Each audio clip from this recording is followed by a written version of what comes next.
ဲခုကျွန်တော်တို့ချက်ပြမဲ့ပွဲလေးရတော့စီဘူးမာလာရှန်ကောလေးပဲဖြစ်ပါတယ်စီဘူးမာလာရှန်ကောလေးကိုကျွန်တော်ပထမအဆင့်အနေနဲ့ကျွန်တော်ဒီနော်အရှင်းဆုံးကျွန်တော်ပြောင်းမှုလေးနဲ့ဒီမာလာဘက်ကလေးတွေကိုအရင်ပြုတ်ပါမယ်မာလာအဖြူပါမယ်ကျွန်တော်ဒီမာလာအပြပါမယ်ပေါ့နော်ပြီးလို့ရှိရင်မမားကောက်တဲ့တစ်ချက်ပါပါမယ်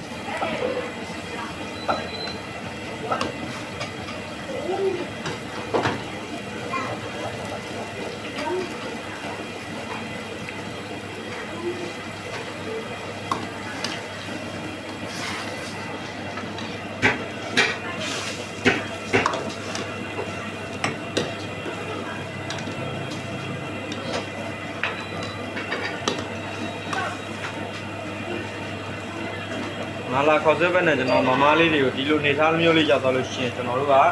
ဒီပင်လယ်စာလေးတွေကိုဒီကနန်းလေးရင်ထည့်ပါမယ်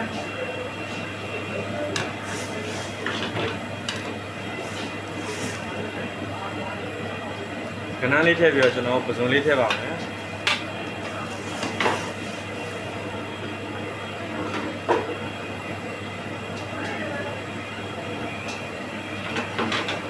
အပြင်ကျွန်တော်တို့ကဒီအသီးနှံလေးထည့်ပါမယ်အသီးနှံလေးကတော့ကျွန်တော်ပေါင်းတဲ့ပစ္စည်းလေးတော့ကျွန်တော်ကျက်နေရဲ့ကျွန်းနေလေးပါပါမယ်ဥနီပန်းချမ်းပါပါမယ်ပြီးလို့ရှိရင်ကျွန်တော်တို့ကဒီမှာပန်းမုံလာပွင့်လေးတွေပါပါမယ်ကျွန်တော်ပြင်မုံညင်းဖြူပါပါမယ်ပြီးရင်ကျွန်တော်တို့ကကိုက်လံပါပါမယ်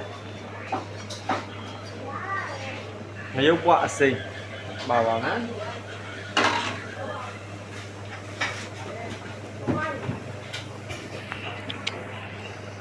အမှုနဲ့ငယ်ထည့်ပါမယ်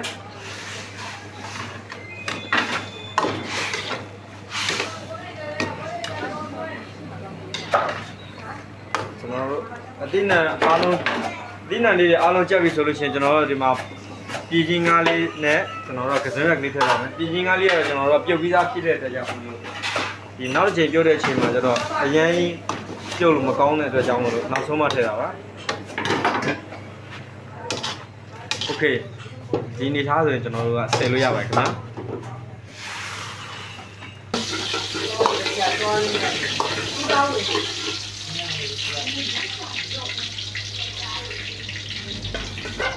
ပြီးရင်ကျွန်တော်တို့ကကာလာစီလေးထည့်ပါမယ်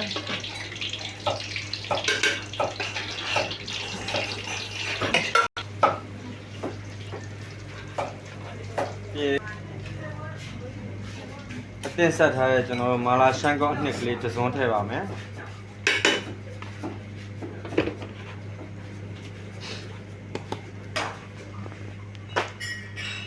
အချုံမုံကတစ်စုံခွဲထည့်ပါမယ်တကြားတစ်စုံထည့်ပါမယ်ကြက်သားမုံလေးတစ်စုံထည့်ပါမယ်ခယူစီယာသမင်းစားစုံနဲ့တစ်စုံအပြည့်ထည့်ပါမယ်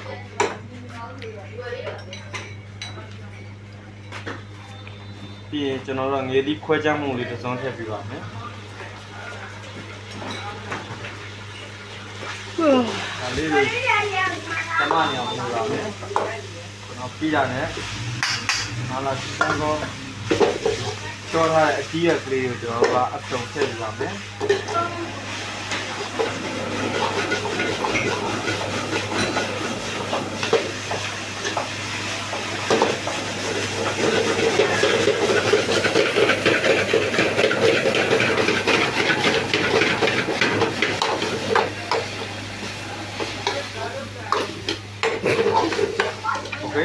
မာလာစကောဒီနေထားလေးဆိုရင်အဆင်ပြေတော့ပါပြီနော်မြင်တဲ့ခြေတိုင်းဘယ်တော့မှနောက်ကနေမှကဲ